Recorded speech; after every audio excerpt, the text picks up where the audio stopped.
Croyez-vous au destin, à l'idée que si des liens existent, les rencontres finissent par se produire comme une évidence? Si tout avait commencé par un simple repas fortuit, une conversation sur Paris qui éveille une confiance nouvelle et que les liens ensuite ne se rompaient plus, alors je pense qu'on peut appeler cela le destin. Mais quelles épreuves ces deux êtres ont-ils bien pu traverser? Je m'appelle Anne et je suis institutrice dans une école primaire près de Rennes, en Bretagne. J'ai éprouvé une grande fierté à enseigner aux enfants. En France, on dit souvent que le concours pour devenir professeur des écoles est l'un des plus sélectifs. J'ai étudié 5 ans à l'université en sciences de l'éducation pour y parvenir. J'ai surmonté ces épreuves et je suis désormais titulaire de ma propre classe. Pourtant, malgré cette réussite, je me sentais impuissante. Mon père souffrait d'une rage de dents si intense qu'il n'endormait plus la nuit et je ne pouvais rien faire pour lui. L'hôpital public nous a annoncé un délai de 3 mois pour une consultation. Une clinique privée, c'était 350 € pour 1 heure de consultation et il n'y en avait même pas de disponible près de chez nous. J'ai passé des heures au téléphone, en vain. J'ai fini par abandonner. À ce moment précis, une pensée amère m'a traversé l'esprit. J'ai réussi à devenir fonctionnaire de l'État et je ne suis même pas capable de faire soigner une dent de mon propre père. La France peut être un État-providence, c'est pas faux. Tout le matériel pour mes élèves est fourni par l'Éducation nationale. Mais quand ma propre famille est tombée malade, ce système ne m'a été d'aucune aide. J'avais un bon métier, une carrière, je payais mes impôts et pourtant je ne pouvais pas offrir un simple soin à mon père. Ce sentiment d'impuissance était terrible. Ce soir-là, je devais dîner avec Marie, ma collègue de la classe voisine. Elle allait bientôt se marier et c'était l'occasion de fêter ça. En arrivant au restaurant, j'ai découvert que son fiancé était là, accompagné d'un de ses amis parisiens. Nous nous sommes retrouvés à 4, une situation assez inhabituelle en Bretagne. Ici, nous, les Bretons, ne sommes pas du genre à engager facilement la conversation avec des inconnus. Le silence n'est pas une gêne, mais une forme de respect. La parcimonie des mots fait partie de notre culture. Au fil de la conversation, j'ai appris que son ami s'appelait Julien Dubois. C'était la première fois que j'entendais son nom. Pendant que Marie discutait avec son fiancé, je me suis surprise à jeter plusieurs coups d'œil discrets à cet homme assis à côté de moi. Il ne portait pas de vêtements particulièrement élégants, mais sa posture était impeccable. Il parlait peu, mais quand il le faisait, c'était toujours pour dire l'essentiel. Étrangement, je n'arrivais pas à lui adresser la parole. C'était pas seulement qu'il était séduisant, il y avait dans sa manière de parler, dans le moindre de ses gestes, une familiarité déconcertante pour un inconnu. J'avais prévu de dîner en silence et de rentrer, mais ce soir-là, les choses ne se sont pas passées comme prévu. Stressée toute la journée par la douleur de mon père, j'ai appris au détour d'une phrase que Julien était dentiste. Sans y réfléchir, les mots sont sortis. Au risque de paraître impoli, je lui ai demandé « Dites-moi, à Paris, combien de temps faut-il attendre pour un rendez-vous chez le dentiste ?» Une consultation, si vous prenez rendez-vous, vous pouvez avoir une place dès le lendemain et en cas d'urgence, le jour même. Ces mots m'ont laissé sans voix. En Bretagne, c'était tout simplement impossible. Pour obtenir un simple rendez-vous, il fallait sortir son agenda et espérer un créneau dans plusieurs semaines. Voyant mon étonnement, Julien a poursuivi « Mais dans ce cas, pourquoi ne pas venir à Paris pour vous faire soigner ?» Je l'ai regardé perplexe. C'est possible ça? Un non-parisien peut se faire soigner si facilement dans une clinique de la capitale? Julien a posé calmement son verre de vin et a répondu « Bien sûr, légalement, il n'y a aucun problème.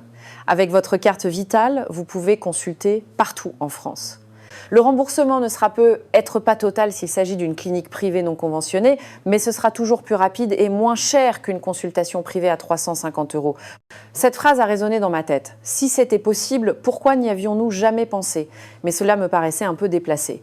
Profiter du système d'une autre région, alors que je n'y vivais même pas. Julien a esquissé un sourire, plus amusé qu'agacé. Vous ne profitez de rien du tout. Quand un patient consulte dans une clinique privée, il paie la totalité des honoraires. La sécurité sociale rembourse sa part, la mutuelle la sienne.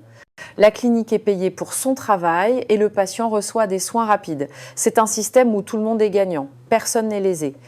En l'écoutant, j'ai réalisé que mon sentiment de culpabilité peut être le fruit d'une mentalité purement locale et les mots de Julien tournaient en boucle dans ma tête.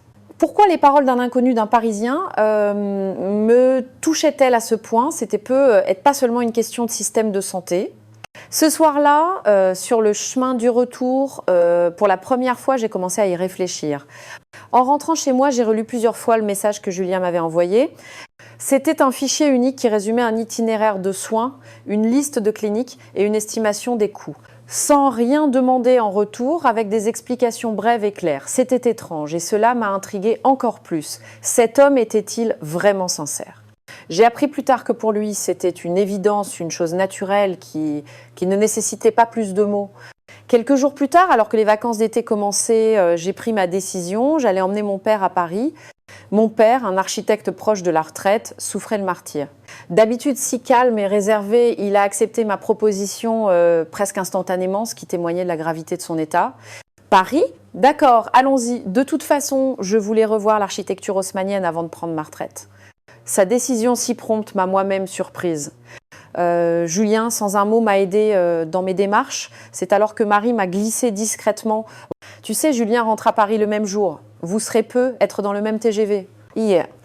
J'ai d'abord pensé à une simple coïncidence, mais Marie a ajouté « Il devait rentrer de toute façon, son congrès est terminé, il semble que vos horaires de train soient similaires. » À la gare de Rennes, mon père a rencontré Julien pour la première fois. Après les présentations, mon père, plus enjoué que d'habitude, l'a salué chaleureusement. « Ah, c'est donc vous le fameux dentiste, merci, grâce à vous, ce vieil homme va enfin être soulagé. » Julien a répondu avec une politesse exquise. « N'en parlons pas, je suis heureux d'avoir été là au bon moment. Nous nous sommes retrouvés tous les trois dans le même TGV, nos places étaient séparées, mais Julien a parlé avec le contrôleur et a arrangé les choses pour que nous puissions nous asseoir ensemble. C'est plus simple de changer de place quand on voyage ensemble, a-t-il dit. Pendant le trajet, je lui ai posé une question que je gardais pour moi depuis le début. Pourquoi faites-vous tout ça pour nous ? Il a réfléchi un instant avant de répondre. C'est toujours plus facile quand quelqu'un vous aide, non ? J'ai pensé que ce serait compliqué pour vous de tout gérer seul. Cette réponse si simple est restée longtemps gravée dans mon esprit. Face à l'aide qu'il m'offrait si tranquillement, mes défenses tombaient les unes après les autres et mon cœur commençait à vaciller. Le TGV filait à travers la campagne française. Je me suis surprise à penser que personne en Bretagne ne m'avait jamais dit une chose pareille.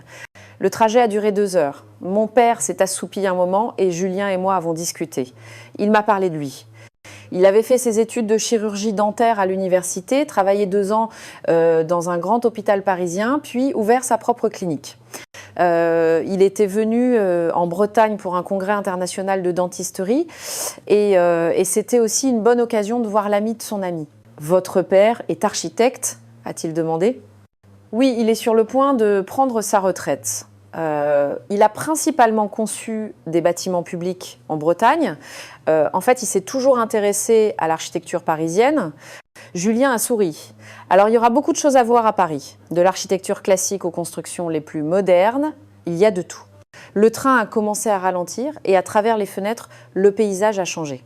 Les champs verdoyants ont laissé place à la banlieue dense, puis aux immeubles imposants de la capitale. Un paysage radicalement différent de ce que nous connaissions. Là-bas, c'est le quartier de la Défense. On dit que c'est le plus grand quartier d'affaires d'Europe. Mon père, les yeux rivés sur la fenêtre, était fasciné. Incroyable. Voir de telles structures de mes propres yeux, je sentais mon cœur battre plus vite. C'était l'excitation d'une nouvelle ville, mais aussi la présence de l'homme assis à côté de moi. Nous voilà vraiment en route pour Paris. Un voyage commençait pour soigner mon père, mais j'avais le sentiment que quelque chose de bien plus important nous attendait. Une excitation et une attente que je n'avais jamais ressentie en Bretagne commençaient à m'envahir. En arrivant à la gare Montparnasse, j'ai été submergée. La propreté du hall, l'efficacité des correspondances et en sortant, le système de transport parisien, tout était d'une efficacité que je n'aurais jamais imaginée. Julien a récupéré sa voiture dans un parking voisin et nous a conduits directement à sa clinique. Chacun de ses gestes était empreint d'une rapidité impensable chez nous. Cette gare est l'une des plus fréquentées d'Europe depuis des années. Elle est au cœur du réseau à grande vitesse, a expliqué Julien. Mon père, avec son œil d'architecte, observait la structure de la gare. La structure est fascinante. La façon dont ils ont utilisé le verre et la lumière naturelle est magistrale. Une fois dans la voiture de Julien, l'étonnement a continué. Le GPS affichait le trafic en temps réel et proposait l'itinéraire optimal. Tout en conduisant avec une aisance déconcertante, Julien nous décrivait les bâtiments et les paysages que nous traversions. Ce que vous voyez là-bas, c'est la Tour Eiffel. Un peu cliché, mais toujours impressionnant. Mon père, les yeux écarquillés, ne perdait pas une miette du spectacle. Julien a continué en riant. Paris est une ville incroyablement dense. Chaque mètre carré est optimisé. C'est pour ça que tout semble si proche et si rapide. Mon père et moi nous sommes regardés stupéfaits. En Bretagne, avec nos vastes espaces, nous n'avions jamais eu besoin de penser de cette manière. Après environ 40 minutes de route, nous sommes arrivés à la clinique de Julien. Loin de ce que j'imaginais, la clinique avait un intérieur luxueux et des équipements de pointe. L'accueil ressemblait au hall d'un hôtel de luxe. Monsieur, nous allons commencer par les examens de base. Anne, je vous laisse remplir les formalités à l'accueil. Julien a présenté mon père à son équipe et je me suis occupée des papiers. À ma grande surprise, tous les formulaires étaient également disponibles en anglais avec une notice spéciale pour les patients étrangers. Nous avons beaucoup de tourisme médical à Paris. De nombreux étrangers viennent ici pour se faire soigner, m'a expliqué l'assistante. Après les examens, Julien a examiné l'état des dents de mon père. Radiographie, scanner 3D, tout s'est déroulé à une vitesse fulgurante. Et le plus surprenant, c'est qu'il nous a immédiatement montré les résultats sur un grand écran en nous expliquant tout en détail.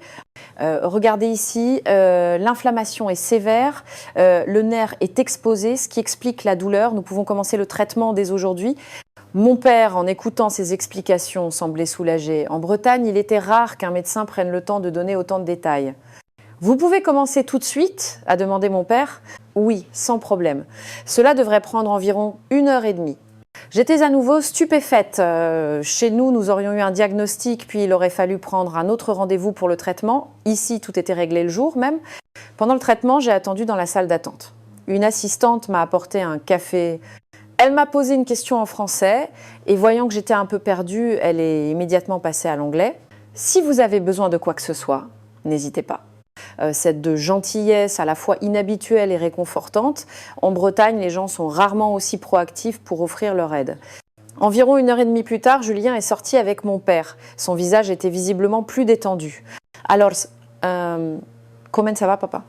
C'est un miracle. La douleur a complètement disparu. Le docteur Julien est un magicien.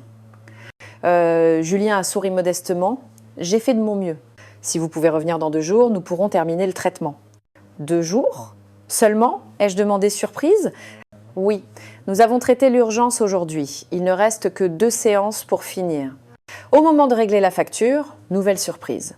Le montant correspondait à environ un tiers de ce qu'une clinique privée nous aurait demandé chez nous. Bien sûr, c'était le tarif parisien, mais c'était bien moins que ce que nous avions prévu. C'est tout? Ai-je demandé en regardant le reçu. Julien a hoché la tête en souriant. Oui, le système de santé à Paris est très efficace, ce qui permet de maintenir des coûts relativement bas. En sortant de la clinique, Julien nous a conduits à notre hôtel. L'établissement qu'il avait réservé pour nous était au cœur de Paris et la vue depuis la fenêtre sur les toits de la ville était à couper le souffle. Demain, le traitement de votre père n'est que l'après-midi. Que diriez-vous de visiter un peu Paris le matin, a proposé Julien. Ce serait merveilleux. Où nous conseillez-vous d'aller ? Puisque votre père s'intéresse à l'architecture, je pourrais vous montrer quelques bâtiments modernes et historiques du centre-ville. Et du côté de Montmartre, il y a des bâtiments historiques très bien conservés. Les yeux de mon père se sont illuminés. C'est une excellente idée. Nous avons convenu de nous retrouver le lendemain matin. Alors que j'allais entrer dans l'hôtel, Julien m'a interpellée. « Anne, si vous avez le moindre problème, n'hésitez pas à m'appeler. Je ferai de mon mieux pour vous aider. » Merci beaucoup, grâce à vous, je me sens vraiment rassurée. Julien m'a gratifiée d'un sourire chaleureux avant de partir. Une fois dans la chambre, j'ai contemplé la vue. La nuit parisienne était un océan de lumière scintillante. C'était un monde si différent de la Bretagne. Pourtant, étrangement, je me sentais bien dans ce paysage inconnu. Mon père était déjà allongé, détendu. « Anne, nous avons bien fait de venir, cette ville est vraiment incroyable. » J'ai hoché la tête. « Oui, papa, je suis d'accord. » En regardant la nuit parisienne, je me suis sentie impatiente d'être à demain. Et au cœur de cette attente, il y avait Julien. L'ironie de la situation me frappait. Cet inconnu rencontré dans une ville inconnue était devenu la personne en qui j'avais le plus confiance.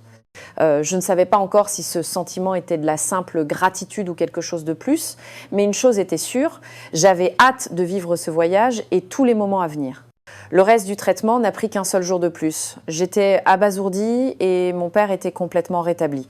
La clinique de Julien était bien plus efficace que prévu. Le traitement qui devait prendre 2 jours supplémentaires n'a finalement nécessité qu'une seule visite. Cette rapidité était stupéfiante, impensable en Bretagne.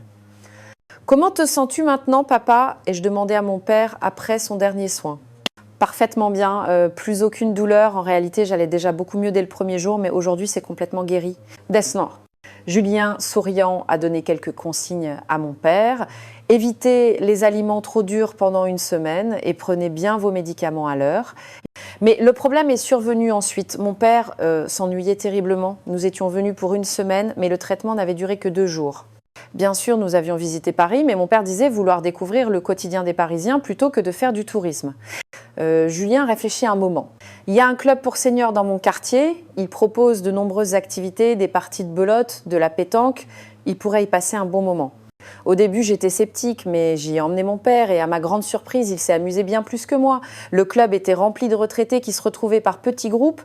Certains avaient travaillé comme ingénieurs à l'étranger et parlaient anglais, ce qui facilitait la communication. L'ambiance était presque celle d'un échange international. Mon père s'est assis à une table de belote, a appris les règles en quelques minutes et après le déjeuner, il a même participé à un concours de pétanque. J'observais la scène sincèrement ébahi. Cet homme n'est plus en Bretagne et pourtant il s'intègre comme s'il était un citoyen parisien. Julien a ri. Les Parisiens sont souvent accueillants avec les étrangers, vous savez, surtout les personnes âgées, encore plus que les jeunes. La culture est différente de celle de la Bretagne, mais la chaleur humaine peut être la même. Ce jour-là, mon père s'est fait de nouveaux amis au club et a même prévu de dîner avec eux. C'est moi qui ai dû partir la première. Ne t'inquiète pas, Anne, ils me ramèneront à l'hôtel ce soir. Toi, va donc te promener. J'étais impressionnée par sa capacité d'adaptation. Moi qui l'avais toujours cru calme et introverti, je découvrais une facette de lui très sociable. Julien est retourné travailler et je suis partie seule explorer la ville. J'ai décidé de prendre le métro pour aller dans le quartier du Marais. Le système du métro m'a vraiment impressionnée. Tous les panneaux étaient en français, mais aussi en anglais, espagnol et d'autres langues. Les annonces dans les rames étaient également multilingues. Le plan du réseau m'a fascinée. Les lignes de couleurs différentes, les stations numérotées. Même sans comprendre la langue, il était facile de se repérer. En Bretagne, une telle attention aux détails est rare. Arrivé dans le Marais, j'ai découvert des rues animées pleines de jeunes, des artistes de rue, des gens habillés de manière excentrique, des petites boutiques de créateurs. C'était le cœur de la jeunesse parisienne.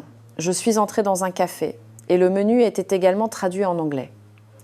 Le serveur, remarquant que j'étais étrangère, m'a tout de suite adressé la parole en anglais. « C'est votre première fois ici, le Marais vous plaît ?» J'ai souri. Oui, c'est un endroit magnifique. J'aime cette atmosphère vibrante et libre. En buvant mon café, j'observais les passants, les nationalités semblaient très diverses. C'était un espace où la culture unique de Paris se mélangeait harmonieusement à une ambiance internationale. Plus tard, alors que je m'étais perdue, un étudiant m'a spontanément proposé son aide. « Vous cherchez votre chemin ?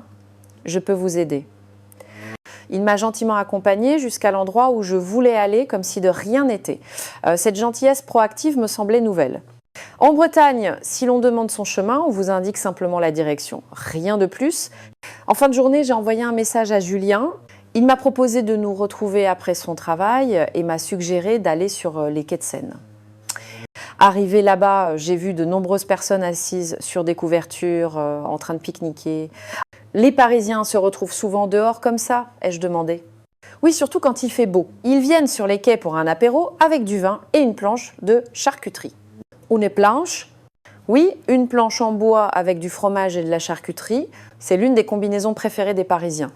Julien est allé chercher une bouteille de vin chez un caviste et une planche dans une épicerie fine. Nous nous sommes assis au bord de l'eau à boire et à manger en discutant.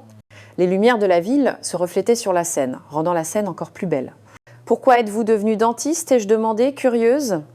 Il a réfléchi un instant. Quand j'étais petit, ma grand-mère souffrait beaucoup de ses dents. Elle vivait à la campagne, loin d'un dentiste. et elle a fini par toutes les perdre.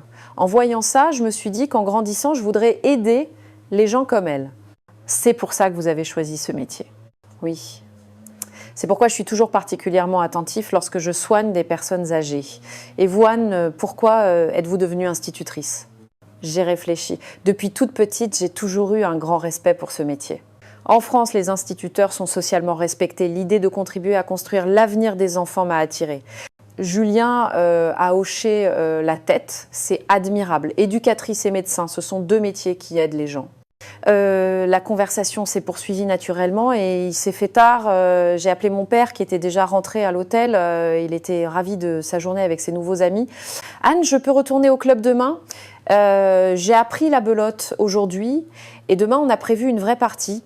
Bien sûr, papa, je t'y accompagnerai. En raccrochant, j'ai vu Julien qui souriait. Qu'est-ce qui vous fait rire? Je trouve que votre père s'adapte remarquablement bien. Normalement, les étrangers mettent du temps à s'habituer à la vie parisienne. Moi aussi, je suis surprise. C'est la première fois que je le vois aussi plein de vie. Julien m'a raccompagnée à mon hôtel.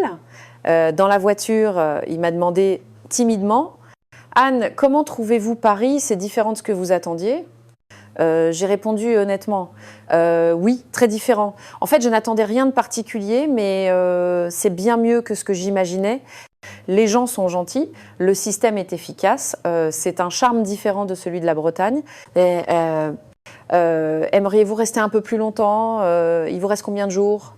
Environ 3 jours, j'avais prévu 1 semaine pour le traitement, mais tout s'est terminé plus vite que prévu. Après un court silence, Julien a dit « J'espère que vous repartirez avec de beaux souvenirs, même si le séjour est court. » Devant l'hôtel, au moment de nous dire au revoir, Julien a ajouté « Demain, j'ai pris ma journée. J'aimerais vous faire découvrir, à vous et à votre père, les moindres recoins de Paris. » Surprise, j'ai demandé « Vraiment? Mais votre travail? C'est ma clinique, je peux me permettre ce genre de flexibilité. » De retour dans ma chambre, j'ai annoncé la nouvelle à mon père, qui était ravi. C'est un homme bien, ce Julien. On dirait un breton. J'ai ri. Papa, Julien est parisien.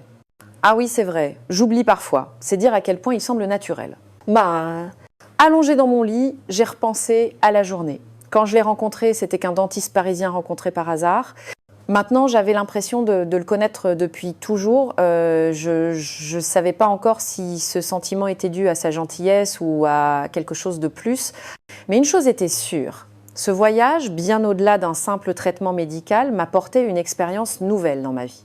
J'avais hâte d'être à demain à cette journée avec Julien et à tous les instants dans cette ville inconnue. Les quelques jours passés avec Julien et mon père ont filé à une vitesse folle. Mon père devait déjà repartir en Bretagne.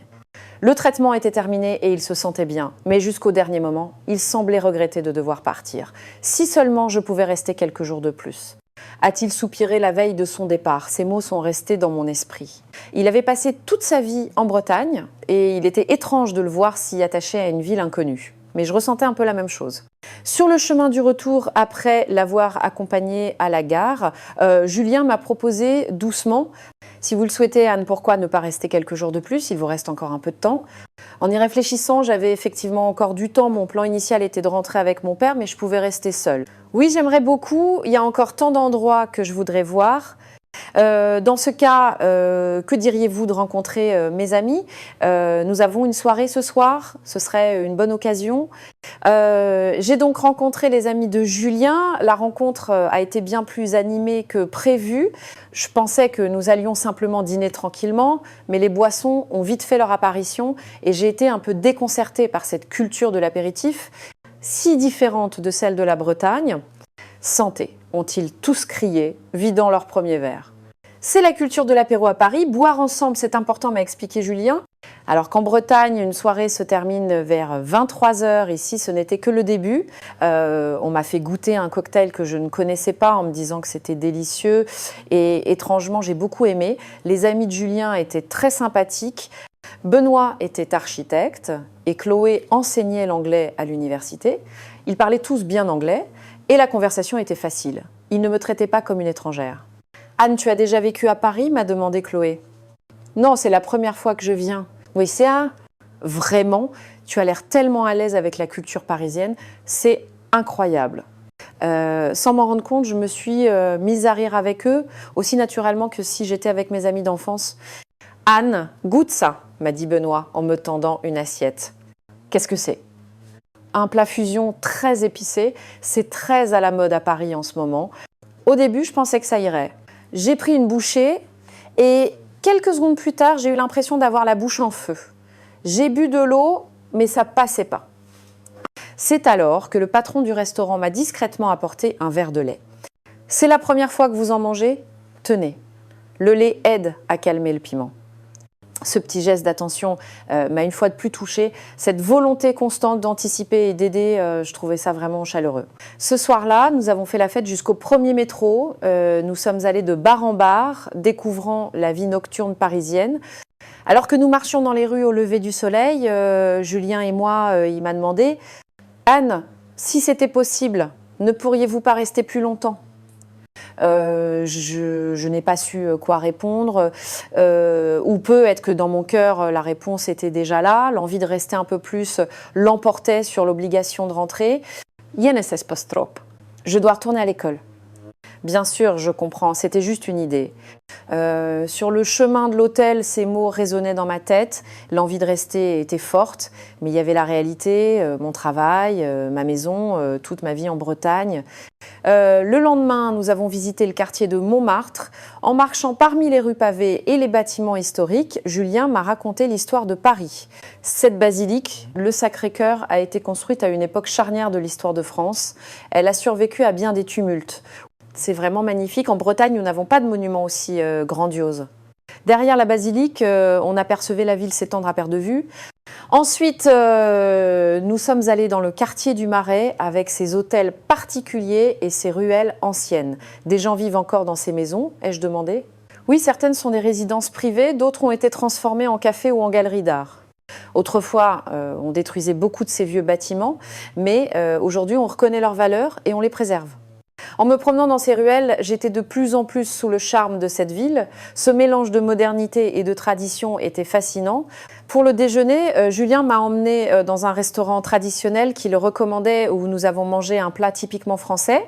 La présentation était une œuvre d'art. La cuisine française est vraiment belle, c'est aussi bon que c'est beau. La cuisine française accorde beaucoup d'importance à l'harmonie des couleurs et des saveurs. Après le repas, nous sommes allés vers les grands boulevards. Les magasins d'artisanat et de souvenirs s'alignaient le long des rues. J'ai acheté quelques souvenirs pour mon père, dont un petit jeu de cartes de belote. Je savais que ça lui ferait vraiment plaisir. Après avoir marché toute la journée, je sentais mon attachement pour cette ville grandir. La vie calme et paisible de la Bretagne était agréable, mais l'énergie de Paris me donnait une nouvelle vitalité. Le soir, Julien m'a emmené dans un endroit spécial, la Tour Eiffel. Nous sommes montés jusqu'au sommet et tout Paris s'étendait à nos pieds. La vue de nuit était d'une beauté à couper le souffle, comme si des étoiles étaient tombées sur la terre. « C'est d'ici que la vue est la plus belle », a dit Julien. C'est incroyable, on ne voit jamais un tel paysage en Bretagne. Dans un coin de la plateforme, des milliers de cadenas étaient accrochés, des amoureux qui avaient scellé leur amour. Et si on en accrochait un nous aussi, a proposé timidement Julien. J'ai hésité un instant, puis j'ai hoché la tête. Julien a acheté un cadenas et nous y avons inscrit nos noms. C'est juste pour le souvenir. Ce sera drôle de le retrouver si on revient un jour, a-t-il dit en souriant. Mais je sentais que ces mots avaient une signification plus profonde. En accrochant ce cadenas ensemble, j'avais l'impression qu'un lien spécial s'était créé entre nous. En redescendant, Julien a pris la parole, un peu hésitant. En fait, il y a quelque chose dont je voudrais te parler. Et Taro, je me suis arrêtée pour le regarder. Pour que je puisse travailler en Bretagne, il faudrait que je fasse transférer mon autorisation d'exercer. Il y a des examens linguistiques, des stages à l'hôpital. C'est un processus compliqué qui réorganiserait toute ma vie. Ces mots m'ont surprise. Il envisageait de venir en Bretagne pour moi. Tu as vraiment pensé à tout ça ? Oui, depuis notre première rencontre, j'ai senti quelque chose de spécial. Quelque chose qui va au-delà d'une simple attirance, comme une évidence, un destin. Je suis restée silencieuse un moment, puis je l'ai regardé et j'ai dit « Tu sais, moi j'ai commencé à imaginer ma vie ici. » Julien, surpris, a attendu la suite. Un simple soin dentaire, Et c'était déjà si compliqué là-bas. Je me suis dit que si un jour une maladie plus grave arrivait, je ne saurais pas comment y faire face. Ici, au moins, on peut essayer quelque chose.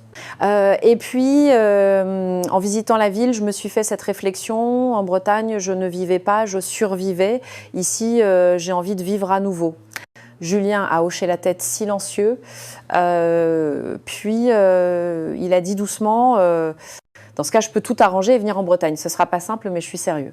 J'ai pris ces paroles au sérieux, mais j'ai secoué la tête. Non, tu n'as pas besoin de faire ça. Ce serait plus naturel que ce soit moi qui vienne ici. C'est mon choix. Julien a pris ma main.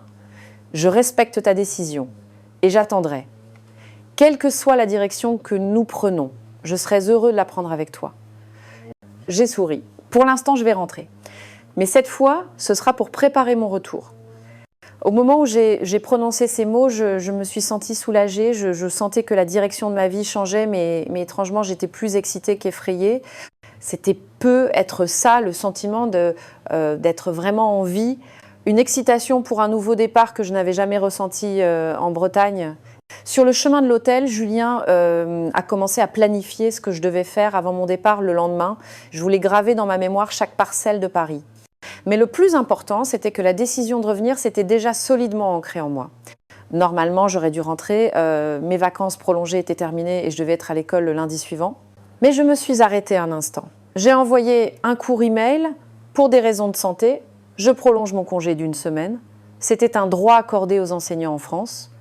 J'ai prévenu mon père qui, à ma grande surprise, était ravi. « Ah bon ? Anne, tu as toujours été si dévouée à ton travail. Pour une fois, prends du temps pour toi. Et pour être honnête, je suis plus tranquille de te savoir là-bas. » Quand j'ai annoncé la nouvelle à Julien, il était fou de joie. Vraiment. Alors, je vais prendre plus de congés aussi. C'est important que nous passions ce temps ensemble. Nous avons donc passé 1 semaine de plus tous les deux. Julien m'a fait découvrir de nombreux endroits de Paris un par un. Notre première destination fut le jardin du Luxembourg. L'atmosphère était différente de celle de Montmartre. En nous promenant parmi les touristes, Julien m'a expliqué, c'était autrefois le jardin du Palais du Luxembourg où siégeait la royauté. C'est un espace où la nature et l'architecture s'harmonisent magnifiquement. Ces mots m'ont marqué. L'histoire de la Bretagne était relativement calme, mais ce pays semblait avoir reconstruit sa capitale sur ses propres cicatrices. Je trouvais admirable qu'un pays ayant connu tant de guerres et de troubles ait pu se développer à ce point. La France est un pays vraiment incroyable. Se développer autant en si peu de temps, oui, la génération de nos parents a connu la pauvreté. Mais grâce à l'éducation et à l'innovation, le pays a connu une croissance rapide. Bien sûr, il y a eu des sacrifices en chemin. Ensuite, nous sommes allés au bois de Boulogne. Je pensais que Paris n'était que des bâtiments, mais il y a aussi de grands espaces verts. Nous cherchons une ville dans la forêt, mais ici, c'est une forêt dans la ville. Ai-je plaisanté ? Julien a ri. Paris a en fait un pourcentage élevé d'espaces verts. Il y a des parcs et des bois un peu partout. L'harmonie avec la nature a été un élément clé de l'urbanisme. Nous avons loué des vélos au bois de Boulogne. Cela faisait longtemps que j'en avais pas fait, mais pédaler aux côtés de Julien me faisait sourire. Quand je perdais l'équilibre, il attrapait rapidement mon vélo pour me stabiliser et à chaque fois, mon cœur se réchauffait. Pour le dîner, nous sommes allés dans le quartier de Saint-Germain-des-Prés, un quartier international avec des restaurants et des bars de tous les pays. C'est un endroit où se retrouvent beaucoup d'expatriés. C'est l'un des lieux qui représente le mieux la diversité culturelle de Paris, m'a-t-il expliqué. Nous avons dîné dans un petit restaurant italien. L'un des avantages de vivre à Paris, c'est de pouvoir goûter à la cuisine du monde entier. C'est une ville vraiment cosmopolite, a dit Julien. Pendant le repas, je lui ai demandé doucement « Julien, est-ce que tu avais vraiment l'intention de venir en Bretagne ? Ce que tu as dit l'autre fois, tu étais sérieux ?» Il a semblé un peu surpris, mais a vite retrouvé son sérieux. Oui, j'étais sérieux. En fait, c'est la première fois que j'envisageais une telle chose. C'est en te rencontrant que je me suis dit que pour cette personne, je serais prêt à changer le cours de ma vie. Ces mots m'ont émue. Je n'arrivais pas à croire que quelqu'un puisse prendre une telle décision pour moi. Moi aussi, j'étais sérieuse. Quand j'ai dit que je voulais commencer une nouvelle vie à Paris, tu penses que c'est vraiment possible ? Oui, je le pense. Avec ton diplôme d'enseignante, tu pourrais travailler dans une école internationale ou une école de langue. Ou même enseigner le breton, pourquoi pas ? Julien a pris ma main. Je t'aiderai autant que je peux, préparons cela ensemble. Amen. Ce soir-là, nous sommes allés voir les illuminations de la ville près de la Seine. Les ponts éclairés étaient magnifiques. En nous promenant le long des quais, Julien a dit au printemps, quand les cerisiers du Japon du Jardin des Plantes fleurissent, c'est magnifique. Un jour, nous les verrons ensemble. Promis, ai-je dit en souriant. Oui, promis. Quand tu seras une citoyenne de Paris, nous nous promènerons ici ensemble. Yeah. Nous sommes entrés dans un petit café au bord de l'eau. Là, Julien a commencé à parler de manière plus concrète.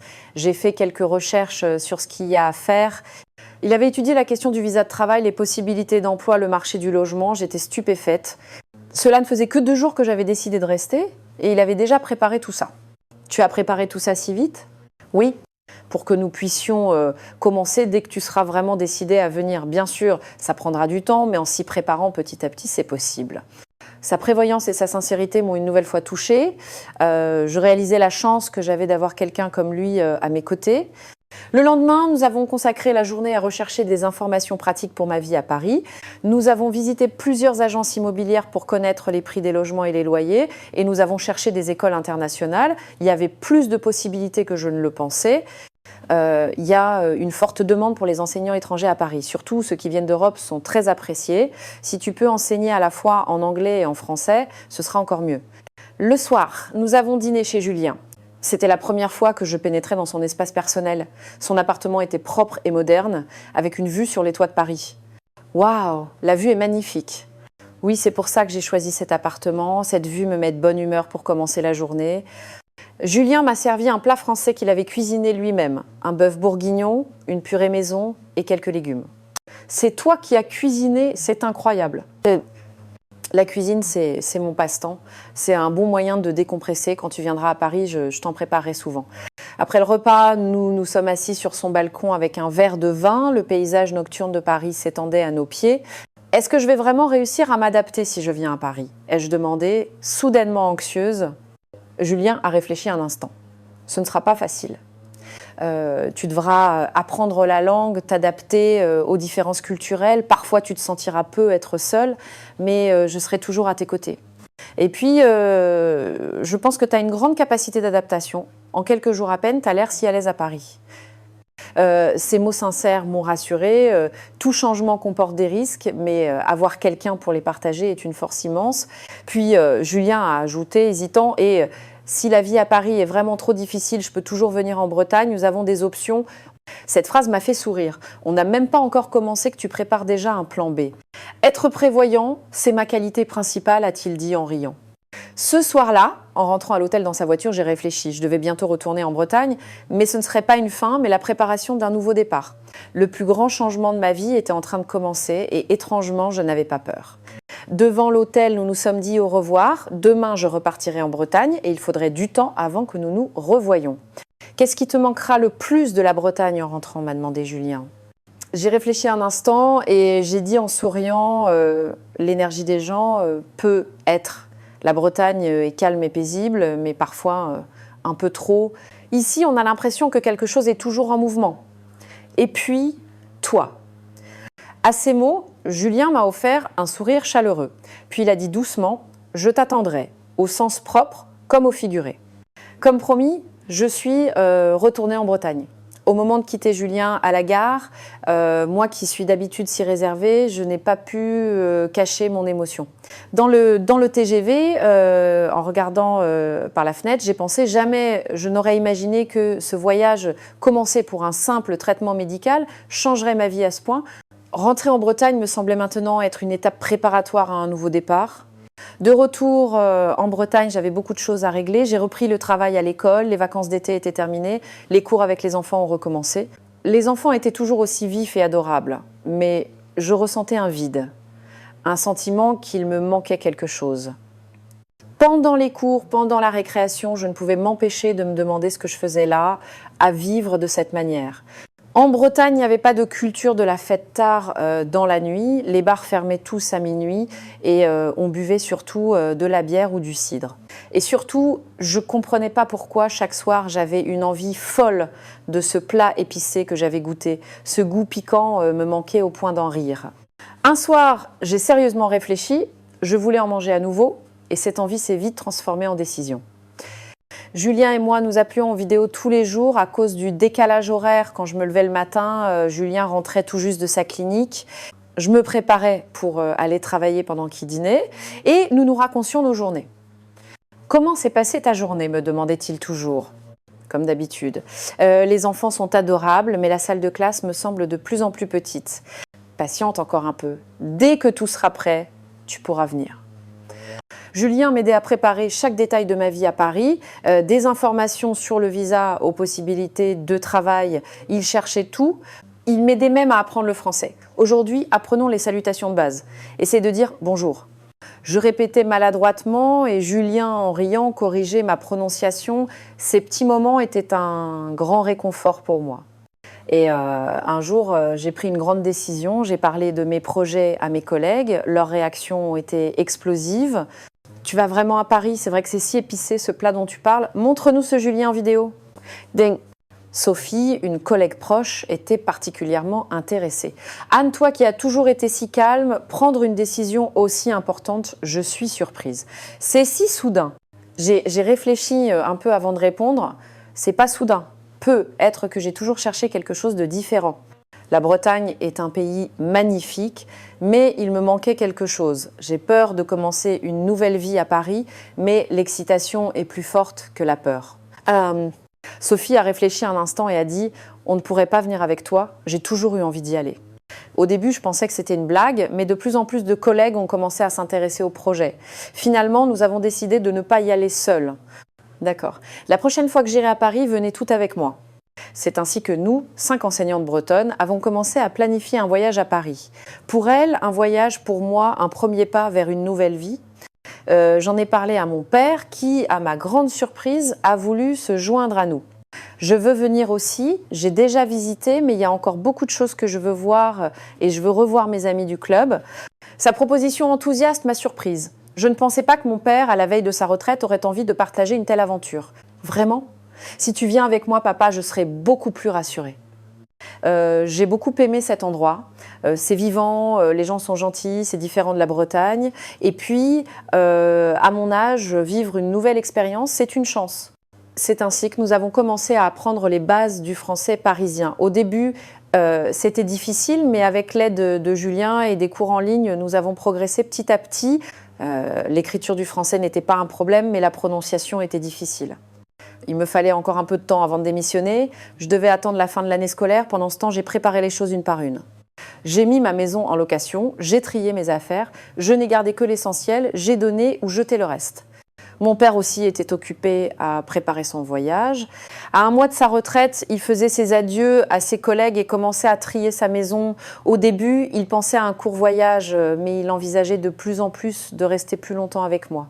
Pas besoin de décider tout de suite, on verra sur place après avoir passé un peu de temps. Mes collègues commençaient à peine à réaliser que je partais pour de bon.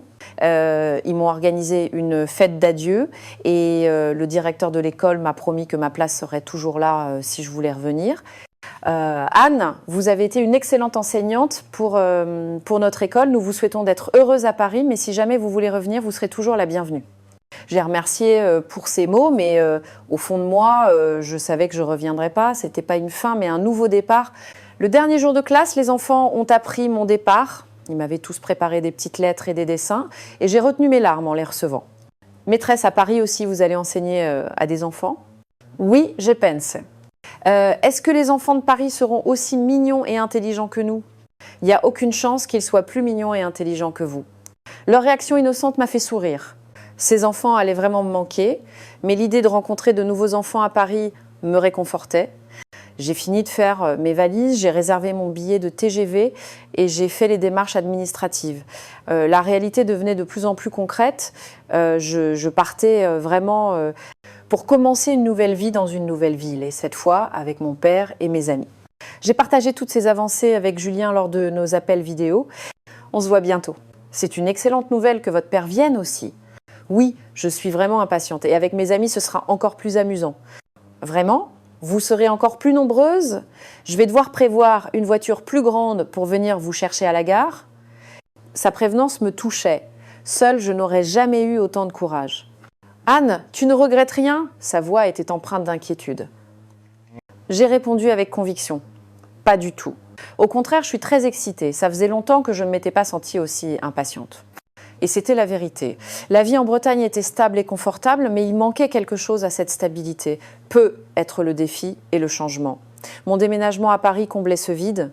La veille du départ, j'ai dîné avec mon père, il a parlé plus que d'habitude. Anne, si ta mère était encore en vie, elle serait si fière de ton courage. Elle aussi, elle a toujours aimé l'aventure. C'était la première fois depuis longtemps que mon père parlait de ma mère. Elle est décédée quand j'étais petite et je n'ai que peu de souvenirs, mais en entendant mon père, je me suis sentie fière, comme si j'avais hérité de son sang. Papa, tu viens vraiment avec nous, tu as l'air de t'être décidé si soudainement. Anne, il est temps pour moi de commencer un nouveau chapitre de ma vie. Je me demandais ce que j'allais faire après ma retraite et j'ai pensé que c'était une bonne occasion de venir avec toi. On verra sur place si c'est pour une courte ou une longue durée. Ces paroles chaleureuses m'ont donné du courage, j'avais l'impression d'être enfin prête. Cette nuit-là, dans mon lit, j'ai imaginé la nouvelle vie qui commencerait demain. L'excitation et la peur se mêlaient, mais au centre, il y avait une certitude. La certitude que c'était le bon chemin pour moi. Et le fait que mon père et mes amis soient avec moi était un grand réconfort. Julien et moi, nous appelons toujours en vidéo. À la fin de la journée, quand je prends mon téléphone, son visage apparaît à l'écran et je souris. Lui aussi sourit. Et dans ce sourire, je me sens à nouveau vivante. Le bonheur, qui semblait si lointain, commençait maintenant doucement, lentement, mais sûrement. Après avoir démissionné, j'ai commencé sérieusement les préparatifs de mon déménagement à Paris. Je me suis habituée peu à peu au français et les démarches administratives se sont déroulées sans encombre grâce à l'aide de Julien.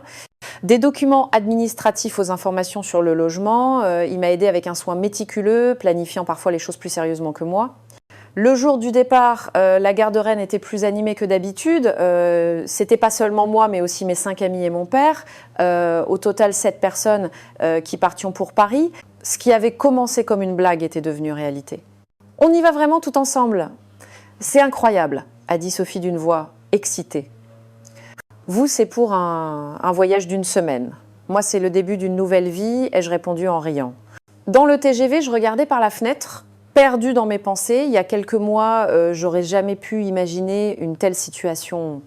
Ce voyage, commencé pour un simple traitement médical, était devenu le tournant de ma vie. Pendant le trajet, j'ai ouvert mon livre de français et mes amis se sont joints à moi pour pratiquer les conversations de base. Bonjour, je m'appelle Anne. Nous avons répété la phrase de nombreuses fois avec un accent maladroit. Anne, tu parles déjà plutôt bien, a dit Lisa, assise à côté de moi. Pas encore. Je ne connais que quelques salutations de base que Julien m'a apprises. En arrivant à Paris, nous avons aperçu Julien qui nous attendait. Mes amis, qui pensaient au début que ma décision de partir était une plaisanterie, me félicitaient maintenant sincèrement.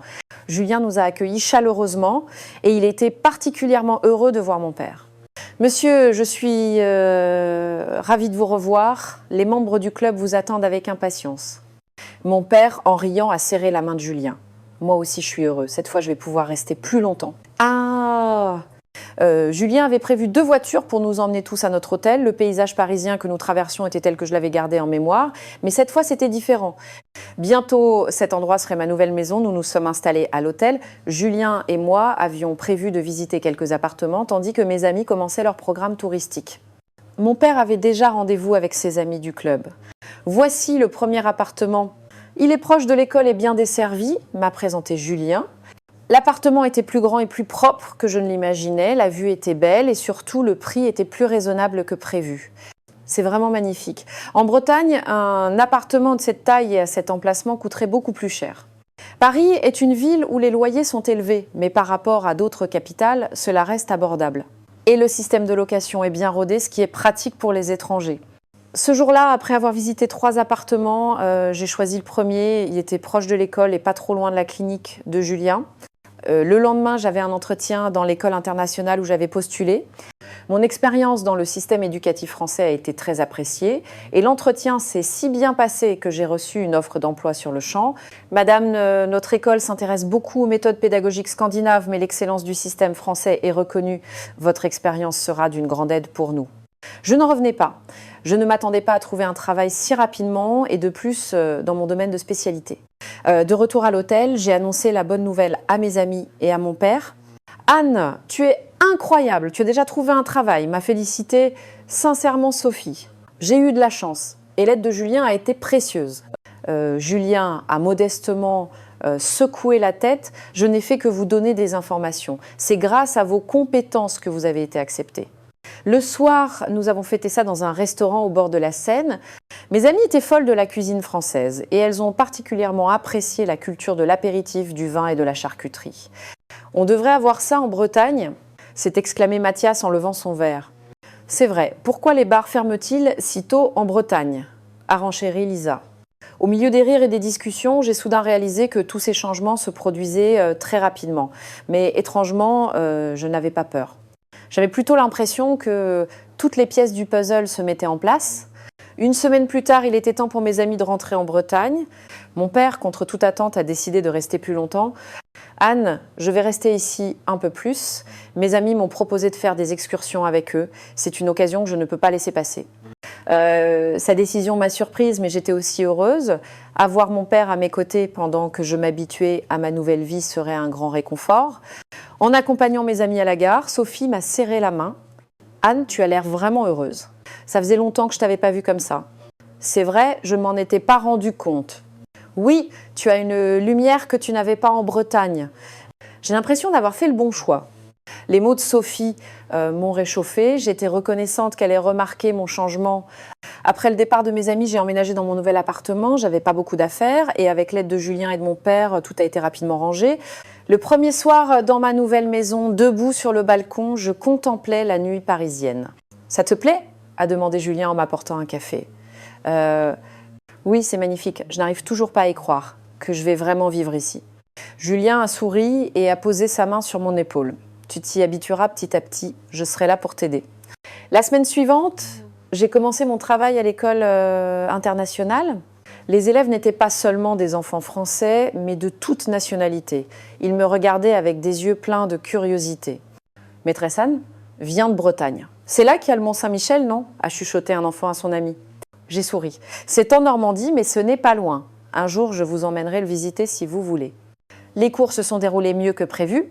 Il y avait des différences entre les systèmes éducatifs français et international, mais les enfants s'y sont vite habitués et ont même montré de l'intérêt pour cette nouvelle approche. Le week-end, Julien et moi, nous promenions dans Paris, cette fois non pas en tant que touristes, mais en tant qu'habitants. Nous faisions nos courses au marché local, nous devenions des habitués du petit restaurant du quartier et petit à petit, en utilisant le français, je m'intégrais à la vie locale. Mon père s'était lié d'amitié avec les membres du club et y allait presque tous les jours pour jouer à la belote. Parfois, il partait en voyage en Normandie ou en Provence. Je n'avais jamais vu mon père aussi actif en Bretagne. Anne, je n'aurais jamais pensé me faire de nouveaux amis à cet âge. Ma vie de retraitée est bien plus animée que prévu. Un mois plus tard, mon père est retourné en Bretagne, mais ce n'était pas un adieu. Anne, je vais régler les affaires de la maison et je reviens. Cette fois, je veux rester plus longtemps. Ces mots m'ont surprise, mais j'étais heureuse. La vie ici était aussi devenue une nouvelle source de vitalité pour lui. Avec le temps, je me suis de mieux en mieux adaptée. Mon français s'est amélioré, je pouvais tenir des conversations simples et mes évaluations à l'école étaient bonnes. J'ai même proposé un projet pour intégrer des méthodes pédagogiques inspirées du système français dans l'environnement international et j'ai obtenu le soutien du directeur. Ma relation avec Julien s'est également approfondie. Au début, j'étais occupée à m'habituer à mon nouvel environnement, mais peu à peu, en retrouvant mon calme, nos sentiments se sont développés naturellement. Un soir, alors que nous nous promenions le long de la Seine, Julien m'a demandé en mariage « Anne, le temps que je passe avec toi est le plus heureux de ma vie. Je veux que ce moment dure pour toujours. Veux-tu m'épouser ?» Ma réponse a été bien sûr oui. Avec cet homme, je sentais que je pouvais surmonter toutes les difficultés. Parfois, la Bretagne me manque, surtout les soirées d'été et les paysages d'hiver sous la neige. Mais le bonheur que j'ai trouvé ici est bien plus grand que cette nostalgie. Un soir, assise sur le balcon, je parlais avec Julien en regardant les lumières de Paris. Parfois, je pense que si je n'étais pas allée à ce dîner avec Marie ce soir-là, nous ne nous serions peut-être jamais rencontrés. Julien a souri. Je ne pense pas. Nous nous serions rencontrés d'une manière ou d'une autre. C'était le destin. Ces mots m'ont fait sourire. Autrefois, je ne croyais pas au destin. Mais maintenant, je me dis que c'est peu être vrai. Je n'aurais jamais imaginé que ce long voyage, commencé pour un simple traitement, me mènerait à un endroit si heureux. La vie est vraiment imprévisible et c'est peu être ce qui la rend si belle. Aujourd'hui, je suis parfaitement intégrée en tant qu'enseignante à l'école internationale. Le fait de pouvoir utiliser à la fois l'anglais et le français, ainsi que mon master en sciences de l'éducation, m'a été d'une aide précieuse. Au début, les différences entre les systèmes éducatifs m'ont déroutée, mais c'est finalement devenu ma force. J'ai proposé un projet combinant l'approche plus libre de l'éducation internationale avec le système structuré français et l'école m'a activement soutenue. Avec les élèves, je me concentre sur des cours sur la culture et la langue européenne. Chaque fois que les enfants s'intéressent à la Bretagne, mon cœur se réchauffe. Quand ils me demandent si les menhirs sont vraiment magiques, je souris. Ce qui était autrefois une ville inconnue est maintenant mon lieu de travail, mon quotidien. Même le trajet pour rentrer chez moi est devenu familier. J'échange quelques mots avec le chauffeur de bus et à l'épicerie du coin, la propriétaire me reconnaît et m'accueille avec un sourire. Les sons, les odeurs de Paris font maintenant partie de moi. Julien et moi, nous sommes mariés après mon installation. C'était une petite cérémonie, mais mes amis, ma famille sont venus de Bretagne et nos nouveaux amis parisiens ont mis l'ambiance. Le jour du mariage, mon père m'a regardé avec les larmes aux yeux. « Je suis si heureux de te voir si heureuse. » Depuis, tout s'est enchaîné naturellement. Ces derniers temps, nous passons tous nos week-ends à des mariages. 2 autres couples se sont formés grâce à nous. Benoît, l'ami de Julien, a épousé Chloé, qui était avec nous ce soir-là. Et Sophie, que nous avions présentée à Jean-Pierre, un collègue de la clinique de Julien, s'est également mariée avec lui. Sophie, qui était venue pour la première fois en simple visite, s'est maintenant installée ici, un changement aussi surprenant que le mien. À chaque fois qu'on se retrouve, mes amis disent en riant « On a vraiment bien fait de venir vivre ici ». Des couples internationaux qu'on n'aurait jamais imaginés se forment les uns après les autres. Marie et son mari ont déjà eu un enfant et maintenant c'est à notre tour. Je suis enceinte de 5 mois. Je n'oublierai jamais l'émotion que j'ai ressentie en entendant pour la première fois le cœur de notre bébé battre. Julien a pleuré ce jour-là. C'était la première fois que je voyais cet homme d'habitude si calme et posé, aussi ému. Ensemble, nous préparons petit à petit la chambre du bébé. Un petit tiroir, une lumière douce, chaque détail nous remplit de joie. Voir Julien monter lui-même les meubles le week-end me réchauffe le cœur. Cette maison n'est plus seulement un endroit où l'on séjourne, elle devient un foyer familial. Mon père aussi prépare son déménagement à Paris. Il a terminé les démarches pour sa retraite et a vendu sa maison. Il devrait bientôt arriver et nous comptons les jours. Nous avons trouvé un petit appartement près du nôtre, à 5 minutes à pied, pour qu'il puisse venir dîner tous les soirs. Ce qui n'était au départ qu'un voyage pour un traitement médical est devenu son choix de vie. À chaque appel vidéo, mon père dit « Je n'aurais jamais pensé qu'une simple visite chez le dentiste me donnerait un gendre et bientôt un petit enfant. » Maintenant, partout où il va, il parle fièrement de moi et de Julien. Ma fille est enseignante à Paris, mon gendre est médecin et bientôt, ils auront un bébé. Il continue d'apprendre le français avec assiduité, suit des cours du soir pour renforcer ses bases et essaie de regarder les films français sans sous-titres. Cela faisait longtemps que je n'avais pas vu mon père aussi passionné. Les années de léthargie après la mort de ma mère semblent bien loin. Le soleil printanier entre par la fenêtre. Aujourd'hui, il fait particulièrement beau. Cette lumière, autrefois inconnue, me semble maintenant familière et chaleureuse. En me promenant main dans la main avec Julien dans les rues bordées de cerisiers en fleurs, j'ai l'impression d'être dans un conte de fées. Parfois, des souvenirs de la Bretagne me reviennent, les côtes sauvages, la neige en hiver. Ces souvenirs ne sont pas douloureux, mais chaleureux. J'ai maintenant 2 maisons. L'une en Bretagne où je suis née et j'ai grandi, l'autre à Paris où j'ai commencé une nouvelle vie. D'une certaine manière, je me sens plus riche. Je peux aimer la culture, la langue et les gens de 2 régions. Il me semble maintenant si évident que c'est ici que ma vie doit se poursuivre. Comme si j'avais enfin trouvé la pièce manquante d'un puzzle que je cherchais depuis longtemps. Le puzzle de ma vie est enfin en train de s'achever. C'est étrange de penser que ce voyage, commencé à cause d'une rage de dents, m'a conduite jusqu'ici. Parfois, les tournants de la vie surviennent au moment les plus inattendus, de la manière la plus inattendue, et j'ai pas laissé passer cette chance. Comme le dit Julien, c'était peu être vraiment le destin. Si je n'étais pas allée à ce dîner ce soir-là, je ne l'aurais peu être jamais rencontré, mais il semble qu'une force nous ait guidés. Maintenant, je m'apprête à commencer un nouveau chapitre en tant qu'enseignante, en tant qu'épouse et bientôt en tant que mère. Tous ces changements sont source d'excitation. Je n'ai plus peur. Ici, avec ces gens, je sens que je peux surmonter tous les défis. Si cette histoire a laissé une douce résonance dans votre cœur, n'hésitez pas à partager vos pensées en commentaire. Votre abonnement et vos j'aime sont un grand soutien pour la création de prochaines vidéos. Merci de nous avoir accompagnés. Là où l'émotion demeure ici est le point d'arrivée de l'émotion.